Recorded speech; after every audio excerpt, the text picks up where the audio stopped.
Баршаларыңызға қайырлы күн достар, менің каналыма қош келдіңіздер. Бүгін сіздерге жылда өзімнің қолданатын және де ең сәтті шығатын рецепттерімнің бірі аджиканың рецептісімен бөлісемін, яғни кобра ащы деп те атайды. Дәл осы рецепті соңына дейін қарап сақтап алып жасап көріңіздер, сіздерге ұнайды деген ойдамын. Ең алдымен мен қызанағымды, қызыл болгар бұрышымызды, сарымсағымыздың барлығын жуып тазалап алдым. Келесі кезекте ет тартқыштан сарымсағымызды өткізіп аламыз. Сарымсағымызды ең алдымен өткізіп бір шетке қойып қоямыз, содан соң қызанағымызды өткізіп аламыз. Көріп тұрғандарыңыздай ет тартқыштан қызанағымыздың барлығын осылай өткізіп аламыз. Қызанағымызды өткізіп болғаннан соң келесі кезекте қызыл болгар бұрышымызды өткіземіз. Ащы бұрыштан мен 2 данасын қолдандым. Егер қатты ащы болғандарын қаласаңыздар, 3-4 не болмаса 5 данасын қолдансаңыздар болады. Ащы бұрыштың ішін тазаламаймыз, жай ғана бас жағын кесіп алып тастап, осылай ет тартқыштан өткіземіз. Мен тек қана 2 данасын қолдандым.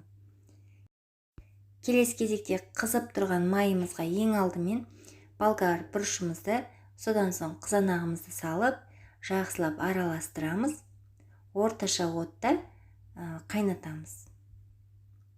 Осылай қайнай бастаған кезде дәміне қарай тұз саламыз, аз ғана шекер саламыз, және де жаңағы ет тартқыштан өткізіп дайындап қойған сарымсағымызды салып, жақсылап араластырамыз.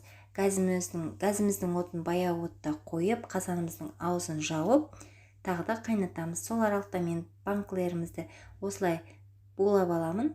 Мантаварка деп ойлаймын. Астыңғы бөлігінде, яғни кастрөлінде қақпақтарын салып қойдым. Көріп тұрғандарыңыздай біздің аджикамыз осылай қоюлана бастайды.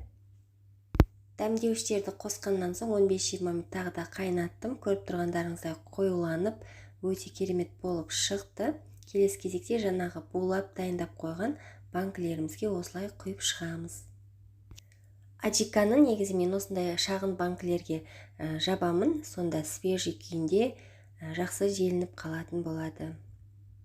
Қазір барлығын құйып болғаннан соң қақпақтарын жақсылап қатырып жауатын боламыз. Қақпақтарын барлығын жауып болғаннан соң жылы жерге қойып, үстінен қалың одеялмен матамен жауып қоюымыз қажет. 1-2 күнге қалдырсаңыздар жеткілікті. Көріп тұрғандарыңыздай бізде дайын, түрі өте керемет болып шықты, дәмі де өте тамаша болып шықты. Міндетті түрде осы рецептпен жасап көріңіздер, сіздерге ұнайды деген ойдамын. Егер видеоны соңына дейін қарап, және де осы видео сіздерге пайдалы болған болса, лайк басып, астына өз пікіріңізді қалдыруды ұмытпаңыздар.